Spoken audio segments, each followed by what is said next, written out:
Bonsoir à tous, ici Cortec pour un live, le premier live de la nouvelle chaîne Ludocolec, pour vous présenter les résultats de l'enquête de satisfaction qui a été menée durant le mois de janvier 2020. Donc, il y a déjà des personnes qui sont déjà là, c'est super. On va attendre peut-être 1 ou 2 minutes le temps que qu'arrivent d'autres personnes éventuellement. Donc, cette présentation va se diviser en plusieurs parties. Je vais d'abord commencer évidemment par parler de l'enquête en elle-même, de vous expliquer, afin de vous montrer quelles ont été les réponses, quelles remarques et suggestions ont pu être faites également. J'en profiterai également pour les commenter. Je parlerai... j'ai mon chat qui va me faire chier tout le long. Je parlerai également des prochaines versions du Ludocolec, car j'ai déjà 2 plans de route pour 2 versions. Et ensuite, donc si vous voulez revoir sa présentation live, j'enregistre en même temps que je stream.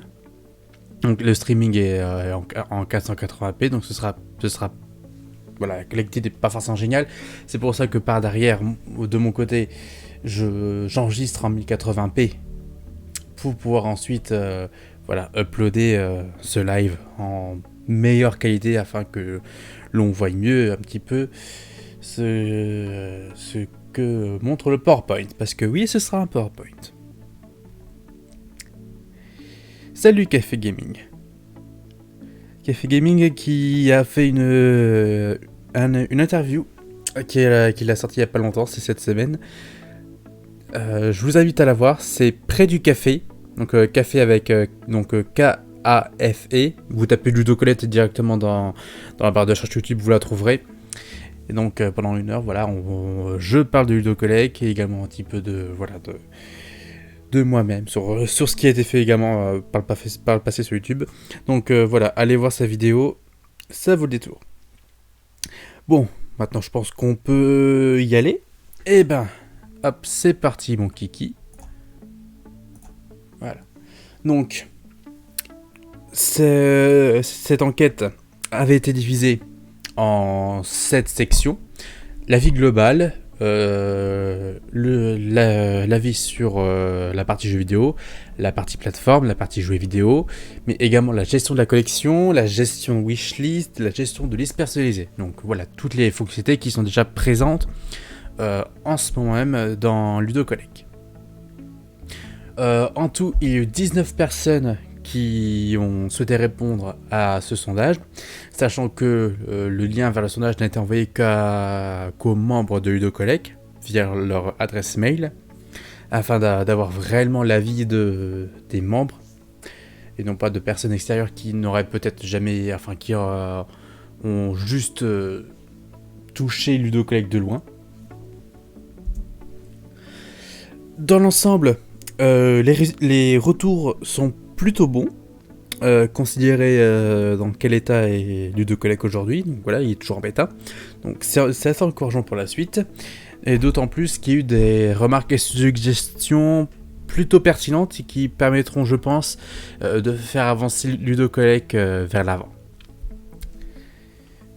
Donc nous allons commencer par l'avis global avec la première question qui concernait la construction graphique de Ludocolec, donc la structure, comment sont placés les éléments sur la page, comment est construit la charte graphique, donc voilà les couleurs, les icônes, comment sont présentées les fiches, les collections, voilà, dans l'ensemble, comment voilà, vous arrivez dessus, comment vous qualifieriez ce que vous avez devant vos yeux. Donc sur une échelle de affreux à magnifique, une personne a répondu plutôt affreux, 6 personnes sont plutôt partagées, 9 personnes trouvent le résultat assez joli et 3 personnes le trouvent magnifique. Ce qui fait à peu près une moyenne de satisfaction de 74,74%. Donc sachant que pour moi, une bonne moyenne se situe à 70%. Voilà, niveau construction graphique, il y a toujours matière à améliorer, mais le résultat est pas mal. Ensuite, pour les fonctionnalités, sur une échelle de pauvre à complète, 2 personnes estiment qu'il n'y a pas assez de fonctionnalités, 3 personnes sont plutôt partagées, voilà. La plupart, donc 11 personnes, estiment que c'est plutôt complet, et 3 personnes disent que l'application est complète. Ce qui fait une moyenne de 75,79%, là encore plutôt une bonne moyenne, d'autant plus que l'application est toujours en bêta. Donc ça, il ne faut pas oublier cela non plus. En ce qui concerne la simplicité d'utilisation, donc allant de trop compliqué à simple d'utilisation, 5 personnes sont plutôt partagées sur cet avis.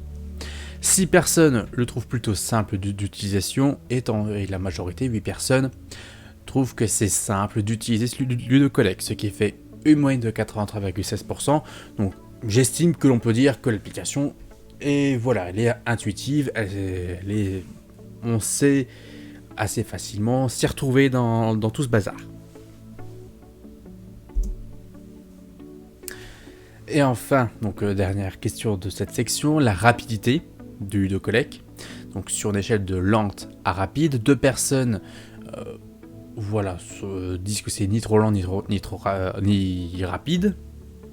6 personnes trouvent que c'est plutôt rapide et la majorité, 11 personnes estiment que le Ludocolleg est rapide, ce qui fait une moyenne de 89,47% de satisfaction.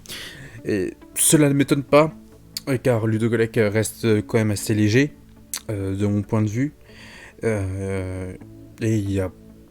c'est pas non plus un site qui va faire travailler votre ordinateur, votre smartphone, votre tablette. Généralement, ce qui va plus poser problème, ce sera la connexion.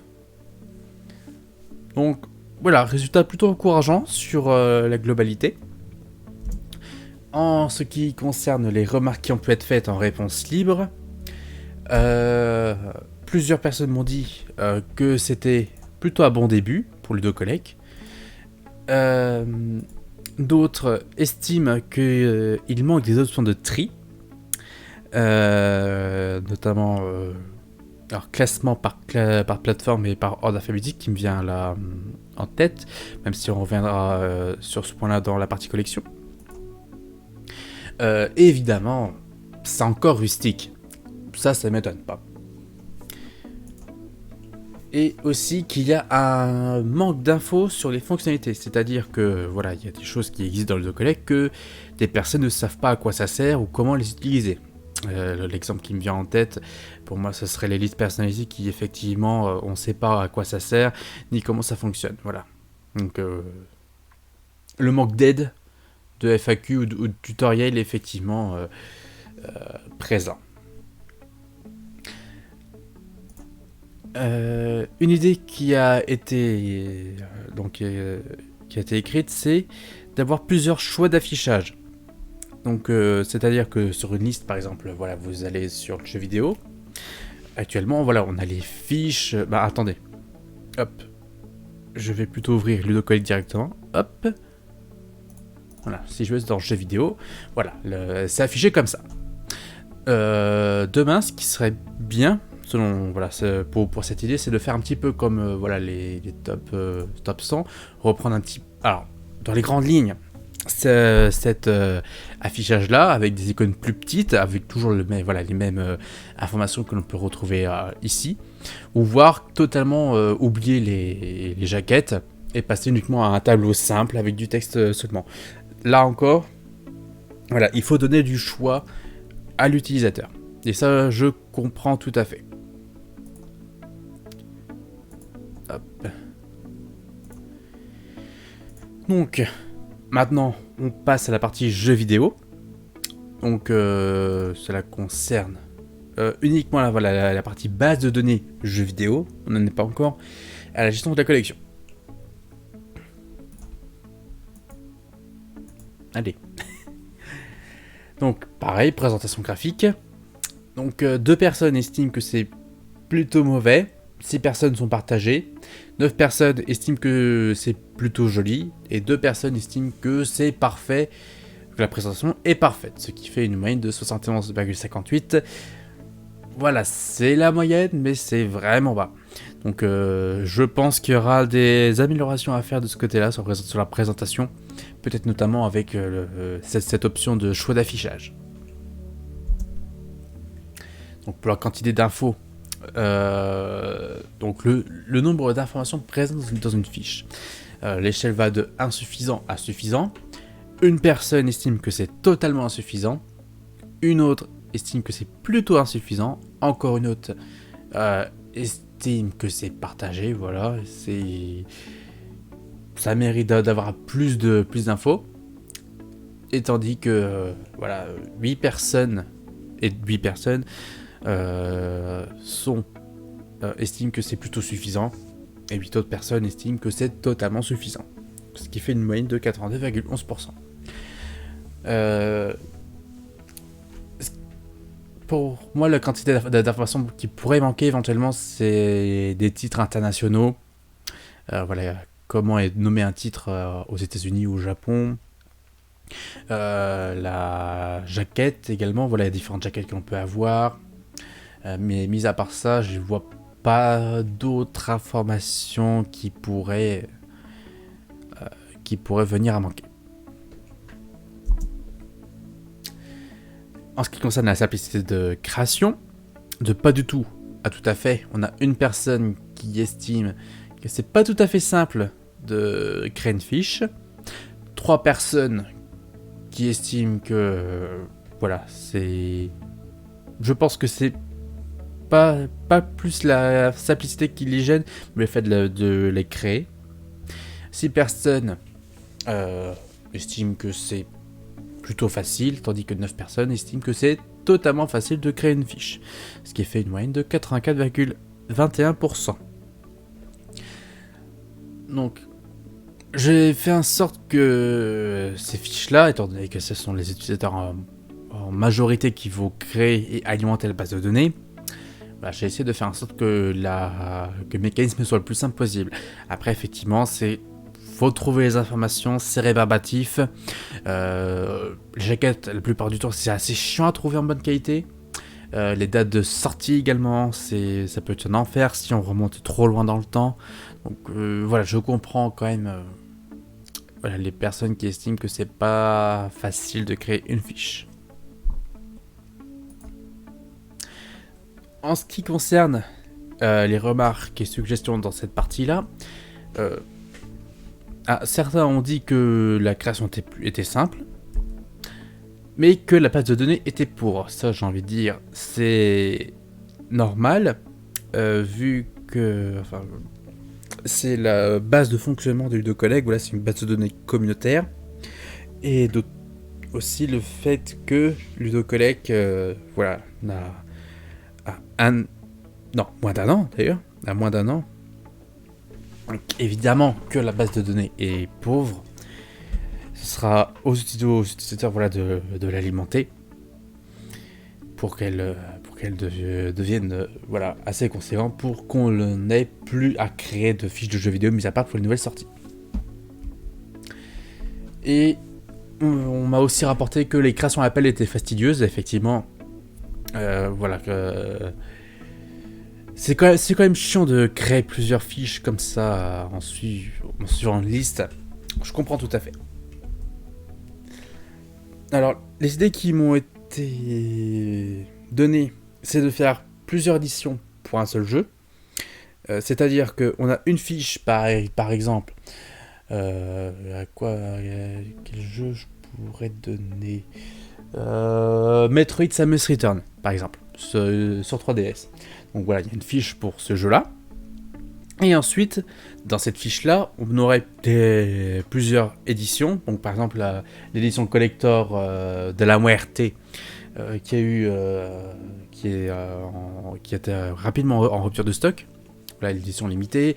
L'édition limitée, par exemple, aussi pour les US, ou même, pourquoi pas tout simplement les noms et les jaquettes US et japonaises, même si là, ça va pas changer grand-chose. Voilà. Donc, reprendre le principe en fait des familles de plateformes pour les appliquer aux jeux vidéo. Donc, c'est ce que je disais, hein, inclure des options de variante internationale, le nom, la jaquette, peut-être éventuellement la date de sortie aussi, tant qu'à faire. Bon, maintenant on passe aux plateformes. Encore une fois, on commence par le graphisme. Donc, une personne estime que c'est pas très joli, 4 personnes bof, 11 personnes, c'est la majorité, trouvent que c'est pas mal, et 3 personnes estiment que c'est super bien fait. Ce qui fait une moyenne de 67,84%. Voilà, pas d'autres commentaires, hein, sinon voilà, je me répète, la construction graphique voilà, sur la base de données, c'est du copier-coller. En ce qui concerne la quantité d'infos, une personne estime que c'est totalement insuffisant, 2 personnes que c'est bof, 12 personnes, la majorité, qui estiment que c'est plutôt suffisant, et 4 personnes qui y trouvent leur compte, pour une moyenne de 78,95% de satisfaction. J'ai du mal à voir ce qui pourrait manquer en fait, comme information dans ces fiches, car pour moi on a vraiment tout. Ah, du moins tout ce qui peut nous aider à la gestion de la connexion. Et concernant la simplicité, 5 personnes estiment que c'est pas forcément facile, 9 personnes que c'est tout à fait que c'est plutôt facile, et 5 personnes que c'est les doigts dans le nez, ce qui fait une moyenne de 80%. Voilà, créer une fiche de plateforme, je pense que c'est plus simple de créer une fiche pour jeux vidéo du fait du nombre d'informations moindres à rentrer, et peut-être parce que aussi c'est plus facile de trouver une photo d'une plateforme que d'une jaquette en bonne qualité. Donc en ce qui concerne les remarques, les suggestions, donc la recherche est plutôt facile, mais la différence entre version de plateforme et édition de plateforme est floue. Donc l'exemple, j'ai compris ce qu'il voulait dire par là. Par exemple, qu'est-ce qui différencie, enfin pourquoi la NES et la Famicom ont été regroupées, alors que la famille Nintendo DS, voilà, chacune a sa propre fiche. Voilà, il y a la Nintendo DS, et dans cette famille il y a la DS Lite, et éventuellement on pourra même aller plus loin. Voilà, il y a la Nintendo DS grise, la Nintendo DS bleue, la Nintendo DS rose, et donc Nintendo DS Lite. Et ensuite dans cette Nintendo DS Lite, il y a d'autres sous-membres de la famille. Pareil pour les coloris, Nintendo DS blanche, Nintendo DS Lite noire, verte, grise, édition spéciale Kirby, édition spéciale Pokémon. Voilà.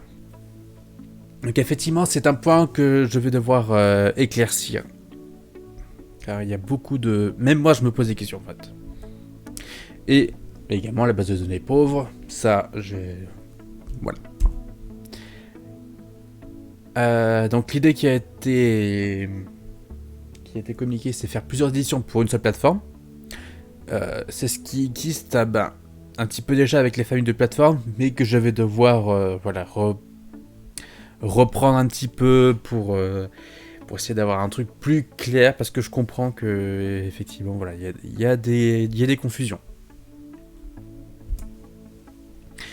On passe maintenant aux jouets vidéo qui ne sont pas très utilisés en fin de compte. Cette partie-là n'est pas très utilisée.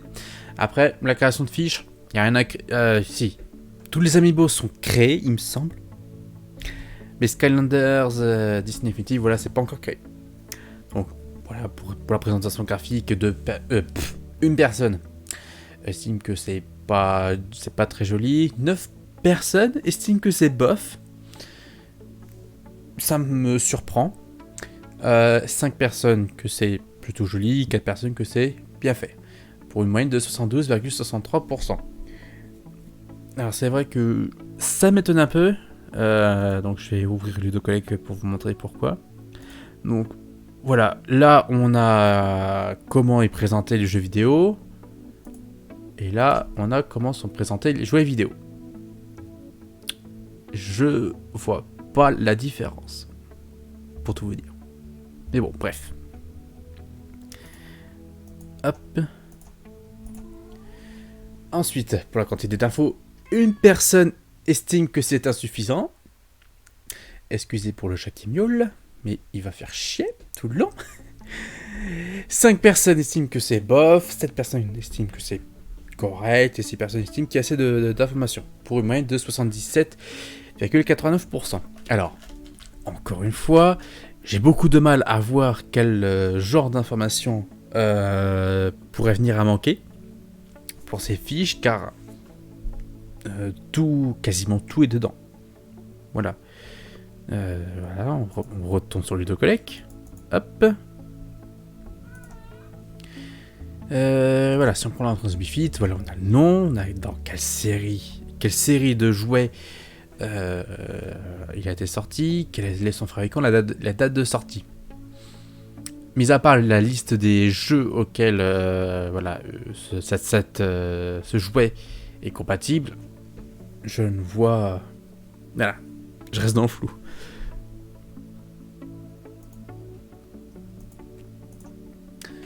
Et enfin, la simplicité de création. Alors ça par contre ça m'étonne parce que personne n'a créé de jouets vidéo.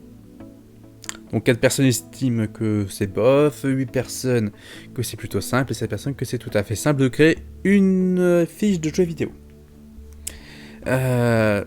Donc ces résultats plutôt flous, du moins pour ma part, s'expliquent par le fait qu'il n'y a pas eu de remarques ni de suggestions. Donc beaucoup de ces résultats, je les prends avec un grain de sel, on va dire. Car je comprends pas en fait les mauvais résultats sur certaines questions. On passe maintenant à la gestion de collection. Donc pareil, construction graphique. C'est un petit peu moins mitigé, mais je dirais quel en est l'avis après. Donc une personne estime que c'est affreux. Une autre que c'est plutôt affreux, 5 personnes estiment que c'est bof, 4 que c'est plutôt joli, et 8 personnes, la majorité, que c'est plutôt bien présenté. Non, que c'est bien présenté. Au moyen de 77,89% de satisfaction. On verra en avis. Pour la quantité d'infos, une personne estime qu'il n'y a pas assez d'infos, 3 personnes que il y en a pas suffisamment, une personne qui est mes figues mes raisins, 7 personnes qui trouvent plutôt leur compte, et 7 personnes qui trouvent totalement leur compte, pour une moyenne de 76,84%. Et enfin la simplicité de gestion. Une personne estime que c'est pas du tout simple de gérer sa collection, une autre que c'est plutôt pas simple, 5 que c'est bof.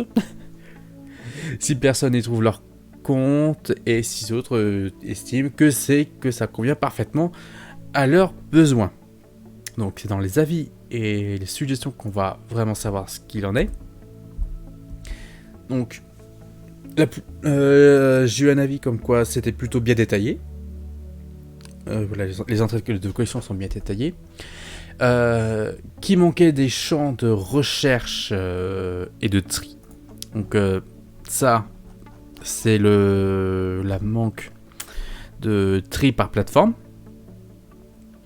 Donc ce qui manque, à ma grande surprise, effectivement. Et quelqu'un a même dit que c'était, je cite, compliqué, fouillis, illisible, j'ai oublié de marquer celui-là, et bordélique. Donc, pour reprendre son commentaire, il manque vraiment beaucoup de champs de tri et de disposition de rangement. Il n'y a que le type de base, jeux vidéo, plateforme, jeux, extensions ou accessoires. J'aimerais avoir des tris de niveau 2 et 3, par exemple plateforme, puis Xbox 360. Celui-là par contre j'ai pas vraiment compris ça. J'aimerais que ces tris soient rangés par ordre alphabétique ou par date de sortie ou par date de rentrée. Donc voilà, il veut ces tris. J'aimerais aussi savoir, avoir plusieurs choix d'affichage. Alors, je pense que cette réflexion-là vient d'un manque de communication de ma part sur comment fonctionnent les collections. Je vais faire une présentation live. Hop, on va dans ma collection. Donc là, effectivement, si je fais rechercher, je peux rechercher que le nom de l'élément. Mais je suis dans toute la collection. Si je vais chercher, bon là vous voyez pas malheureusement c'est un bug, mais si je vais dans la partie uniquement jeux vidéo, là j'ai énormément de champs de recherche. Nom de jeu, plateforme, éditeur, développeur, genre, mode de jeu, région, état minimal, conditions minimum, progression minimale, ajouter entre le et le, prix d'achat minimum, prix d'achat maximum, et les options de tri. Donc, voilà, dire qu'il manque beaucoup de champs de tri, je pense que c'est parce que, il était dans la collection globale. Et là, effectivement, il manquait des options. Donc, les options de recherche et de tri, ils sont tous là. Par contre, il manque effectivement l'option de tri par plateforme. Ça, effectivement.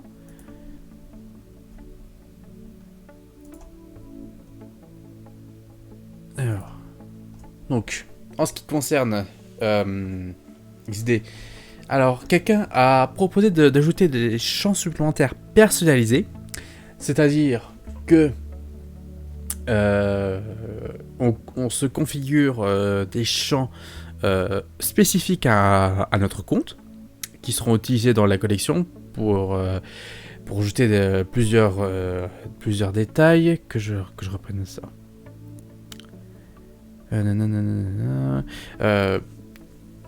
Par exemple, les conditions d'acquisition, le lieu de rangement. S'il pourrait faire l'objet d'une review vidéo aussi. Voilà, donc c'est vraiment des champs spécifiques à un utilisateur qui seront utilisés nulle part d'autre que par lui. Alors ça, c'est une horreur à coder. Je suis pas vraiment pour. Déjà que la base de données, j'ai horreur de devoir la rebidouiller en pleine exploitation. Et alors là, c'est me mettre à genoux. Une idée qui effectivement devra être mise en place, c'est l'export de sa collection. Ça, oui, je suis d'accord. Pas pour le moment, mais plus tard, oui. Et avoir plusieurs choix d'affichage. Donc, maintenant, on passe à la wishlist, évidemment. Donc, pour la présentation graphique, étant donné qu'on est proche de la collection, une personne trouve que c'est affreux, 6 personnes que c'est pas top, 5 personnes estiment que c'est plutôt pas mal, et 7 personnes estiment que c'est bien construit, pour une moyenne de 77,89%. Donc, pareil pour le nombre d'informations disponibles, donc il y a moins d'informations à mettre dans une wishlist, évidemment. Une personne estime que c'est pas suffisant, 3 que c'est moyen, 8 qui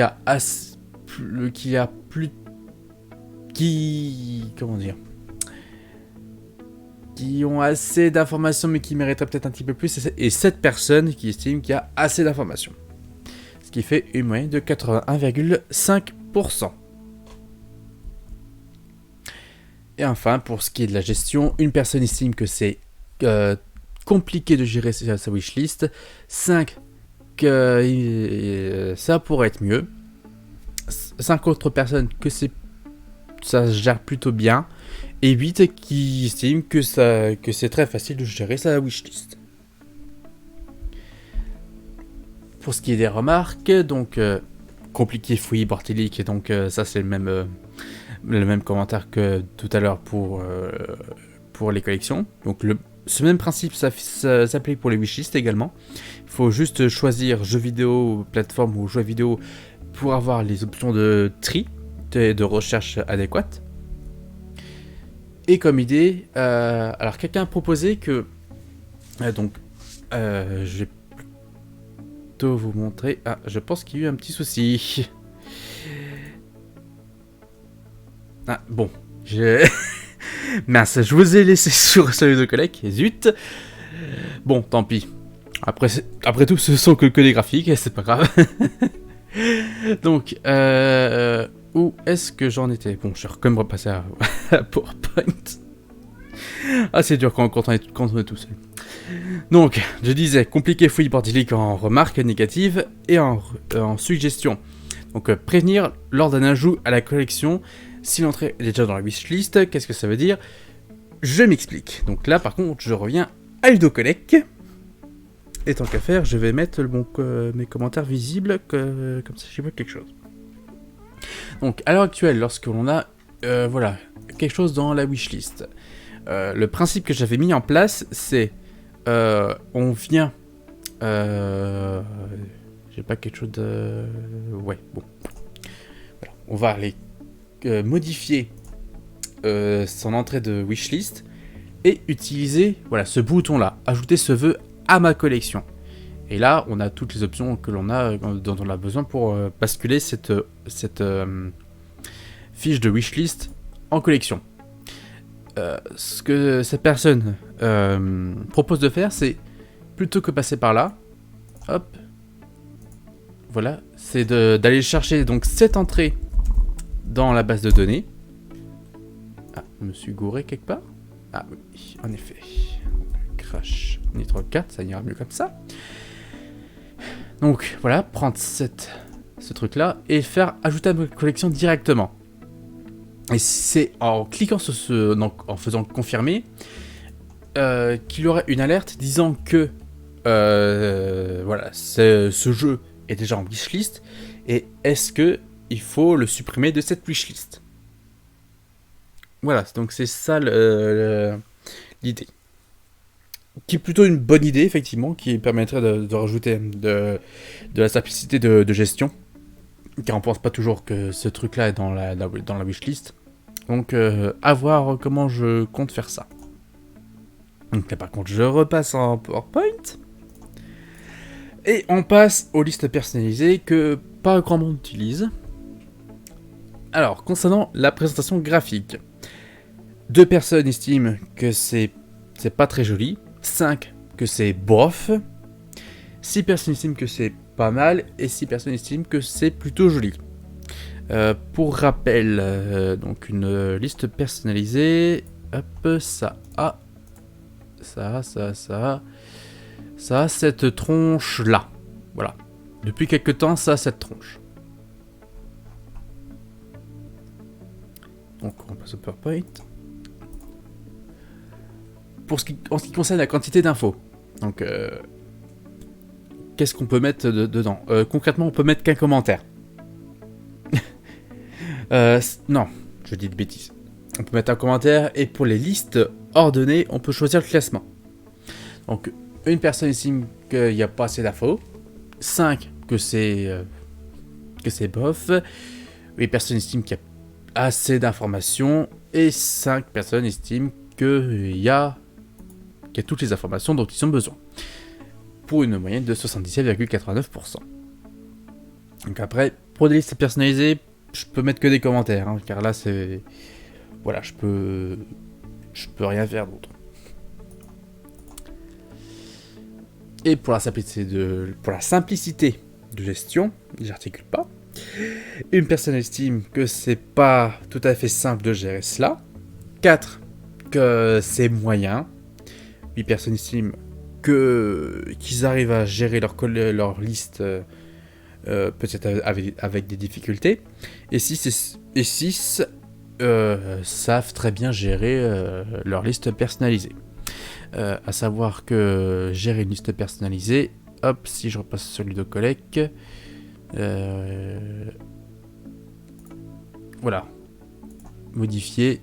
Il y a juste le commentaire à rentrer. Pour une histoire donnée, c'est un petit peu différent évidemment. Mais voilà. Pour réorganiser une liste, on a des flèches.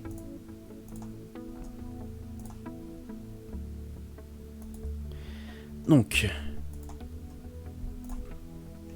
pour ce qui est des remarques et des suggestions, je suis d'accord avec ça. Il n'y a pas d'explication sur le fonctionnement ou l'intérêt des listes personnalisées. Il faut savoir qu'à la base, j'avais prévu cette fonctionnalité-là pour une association de rétro gaming voilà, qui font des soirées à thème. Et je me suis dit que c'était une bonne idée de donner la liste des jeux qui pourraient être présents, ou du moins, de leur côté, savoir quels jeux de leur collection ils pourraient utiliser pour tel thème. Voilà. Et il n'y a pas eu d'idée sur ce point-là, car il y a peu de gens qui l'utilisent, mais j'ai remarqué qu'il y a beaucoup de gens en fait qui l'utilisent, mais en privé. Donc, c'est tout de même utilisé. Donc là, on arrive à la section idées complémentaires, mais remarques également. Donc,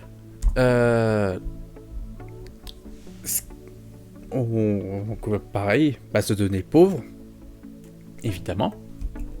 Il y a un manque d'explication, ça j'en suis tout à fait conscient, sur comment fonctionnent les fonctionnalités ou à quoi elles servent. Remarque intéressante, un manque d'accessibilité, notamment au niveau des contrastes, pour les personnes malvoyantes.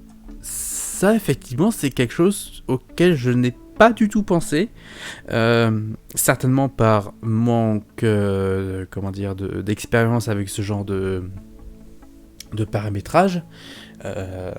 Donc c'est quelque chose qui, je pense, mérite d'être exploré dans le futur.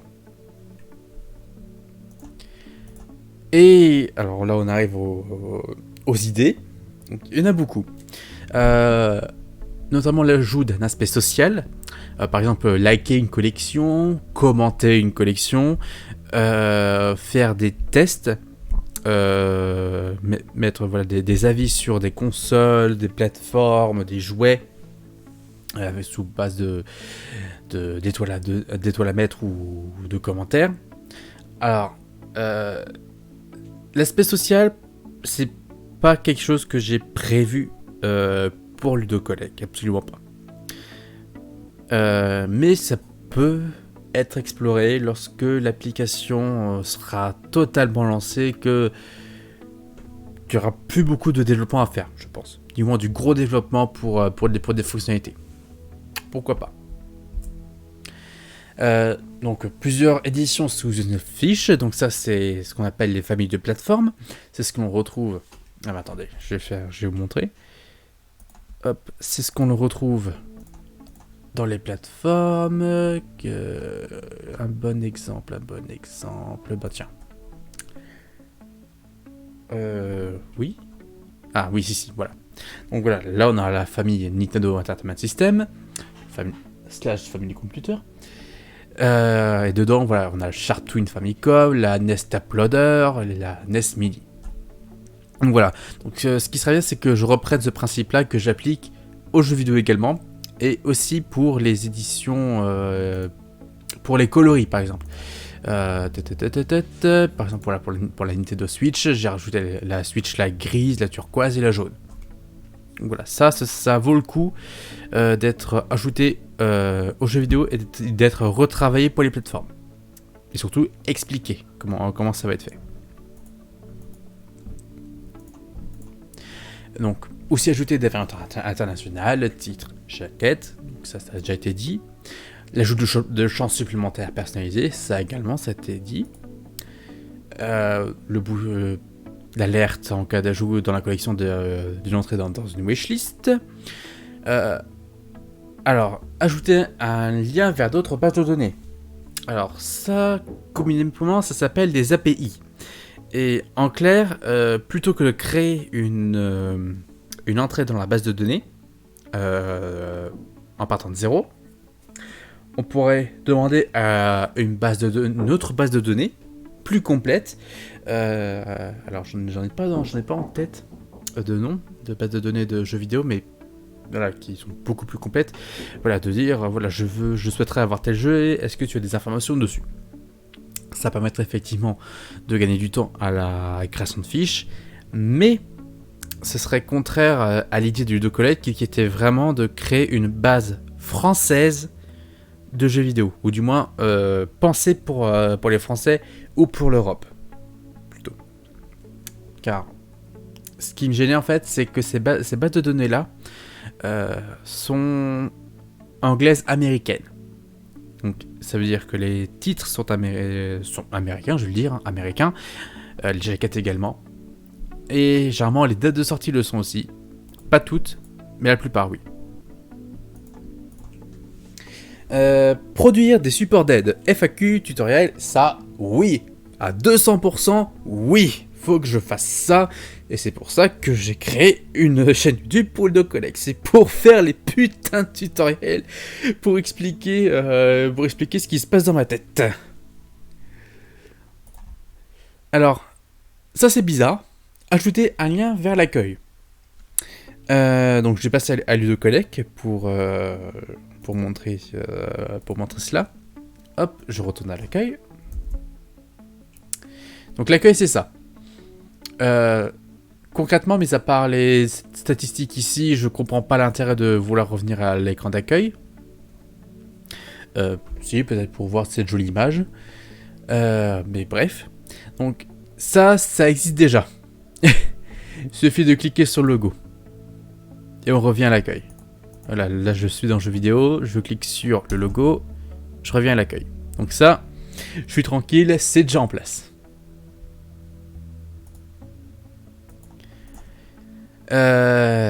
Mieux promouvoir le site, ça effectivement c'est une très bonne idée. Alors je suis pas chaud pour promouvoir le site dans l'état actuel. Voilà, l'état de bêta, je suis pas. Déjà, j'aime pas montrer un travail incomplet.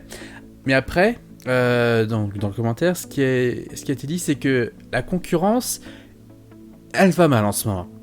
Ludexo, donc le plus gros concurrent du Ludocolleg français, est totalement inaccessible. On ne peut pas se connecter à son compte depuis le site internet. Voilà, et effectivement, ça fait plusieurs mois que c'est comme ça, que j'avais remarqué ça. Donc, il y a une place à prendre sur le marché, on va dire, des applications de gestion de jeux vidéo français. Il me semble qu'il y a une dernière. Voilà. Alors, quelqu'un a dit que voilà, c'est pas forcément joli, le Ludocolleg, que ça mériterait une refonte graphique et qui pouvait même proposer son aide.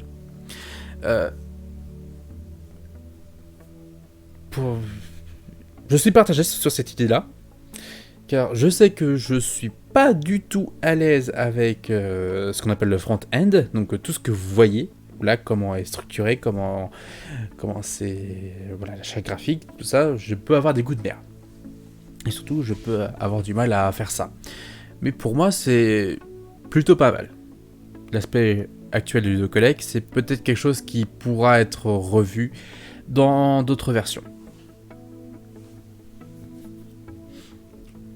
Donc, ensuite, qu'est-ce qu'on je m'en souviens plus.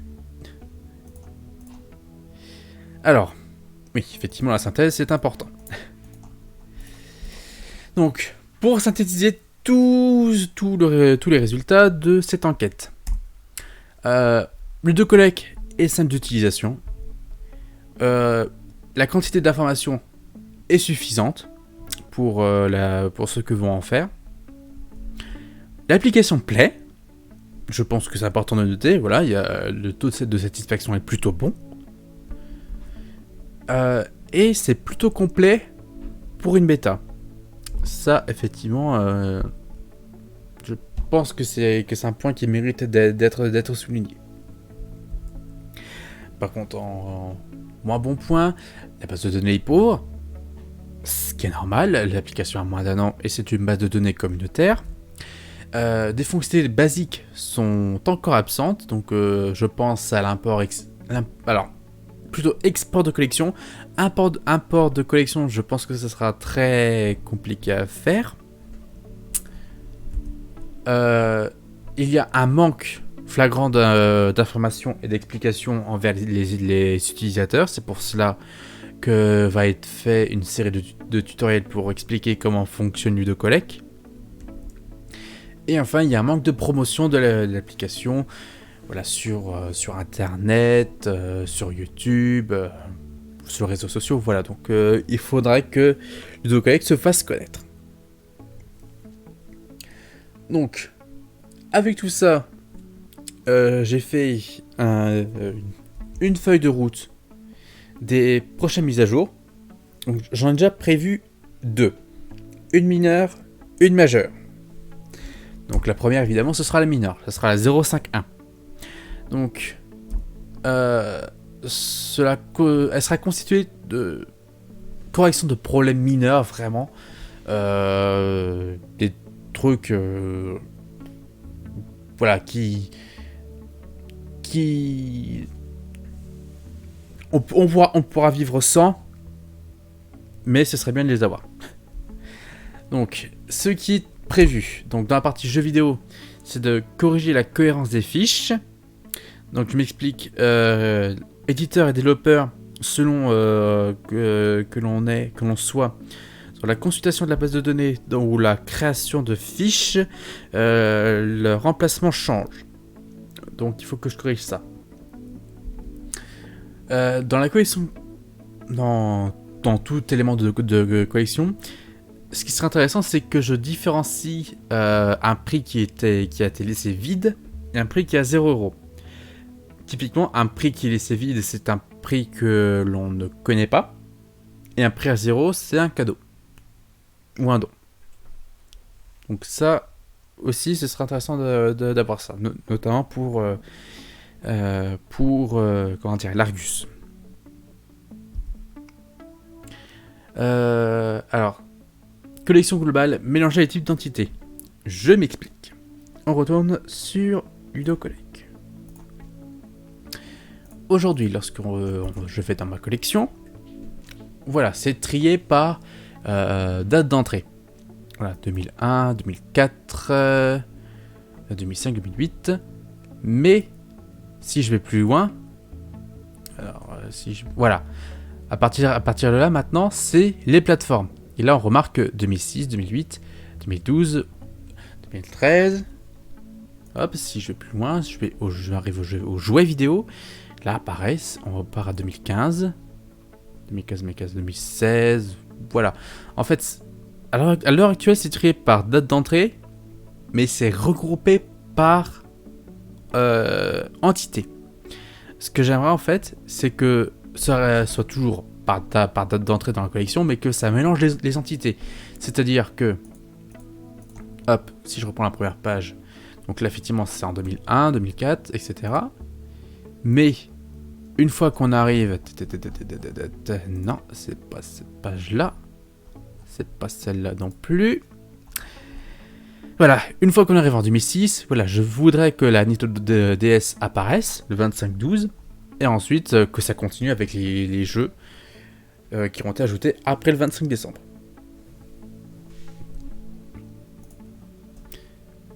Histoire d'avoir une sorte d'historique en fait de notre collection. Alors ça j'en ai parlé, pour la collection jeux vidéo, ajouter le tri par plateforme qui n'existe pas aujourd'hui. Donc ça c'est un oubli de ma part. Pour tout ce qui est collection wishlist, alors le tri par défaut à compléter par un tri alphabétique. Alors on retourne sur Ludocolleg. Hop. Alors jeux vidéo. Mince, je m'en souviens plus du tout du truc. Ah, oui, si. Si je prends par exemple tout ce qui a été sorti sur Game Boy. Manque de bol, ça le fait bien. Non, on va pas prendre ça. Qu'est-ce qu'on pourrait prendre? Tout ce qui est en PAL Europe. Voilà. Donc là, c'est par ordre alphabétique. Je souhaiterais que ce soit par région. C'est totalement con, mais je souhaiterais que ce soit comme ça. Et bien, là, c'est pas du tout par ordre alphabétique. Donc, ce qui serait bien, c'est que voilà, s'ils reprennent. Donc, là, je recherche tout ce qui est en PAL Europe. Je trie par région. Donc, je trie par région. Ce qui est totalement con. Et pour terminer, je veux que ce soit trié par ordre alphabétique pour que ce soit propre. Donc ça, c'est aussi quelque chose à voir. Une petite modification intéressante à avoir. Ce qui serait bien aussi, c'est que lorsqu'on a fini de créer une fiche, dans le message de confirmation, qu'il y ait un lien pour créer une autre fiche. Comme ça, voilà, on crée sa fiche, on a le message en haut, on a le lien, on clique dessus et ça nous rebascule à la création de nouvelle fiche, mais c'est totalement vierge. Parce que si on fait retour arrière, des fois on peut avoir des informations de la fiche que l'on vient de créer. Et des fois ça peut faire des erreurs. Également, donc ça, je vais ajouter l'alerte de quand on ajoute une entrée à sa collection. Et si c'est déjà dans la wishlist, voilà, ça alerte. Attention, il y a ça dans la wishlist. Qu'est-ce que tu veux supprimer cet élément de la wishlist. Et ça c'est pour moi. C'est améliorer le processus de validation des entrées. À l'heure actuelle, il y a 1200 entrées que je dois valider. C'est une chianture à faire. Et j'ai peut-être des idées à comment mieux gérer cela. Donc, je prévois de faire tout ça. Donc, ce mois-ci, en février 2020, devrait y avoir cette fameuse mise à jour 0.5.1. Et ensuite, il y aurait la mise à jour majeure 0.6, où là, de nouvelles fonctionnalités vont être ajoutées. Et la base de données va être modifiée également. Pourquoi ? Eh bien, déjà pour proposer donc les différents types d'affichage pour tout ce qui est liste, jeux vidéo, plateforme, jeux vidéo, collection, wishlist. Donc ça, il faudra que je modifie la base de données pour que ça retienne donc que ça retienne l'affichage qui a été choisi par l'utilisateur, afin qu'il n'ait pas à chaque fois cliqué sur le bouton, par exemple petite icône ou liste seule à chaque changement de page. Mise en place famille de jeux vidéo, là c'est comme les familles de jeux de plateforme, donc faire une fiche maîtresse qui derrière aurait des petits, on va dire, pour les éditions spéciales ou les éditions internationales, japonaises, américaines, asiatiques, voilà. Et du coup, ça impacterait aussi le fonctionnement des familles de plateformes. Donc pour qu'on ait plus de niveaux dans cette famille. Donc on aurait la DS, on aurait les coloris de la DS et les éditions spéciales. Au même niveau, on aurait la DS Lite. Et à niveau au-dessus, voilà, on aurait les propres coloris et éditions spéciales de la Nintendo DS Lite, qui fait partie de la famille Nintendo DS. Oralement, c'est très dur à expliquer, mais si j'avais un schéma, vous comprendriez où je veux en venir. Alors, un point qui a été... ça n'a pas été dit dans l'enquête, mais ça a été dit sur Twitter. Quelqu'un renseigne en fait dans quel format est son jeu vidéo. Est-ce que c'est un CD, une disquette, une cassette, qu'est-ce qu'il peut y avoir d'autre ? ou une cartouche. Voilà. Donc ce qui serait bien, c'est que ce soit ajouté au champ que l'on remplit lorsqu'on ajoute quelque chose à sa collection de jeux vidéo.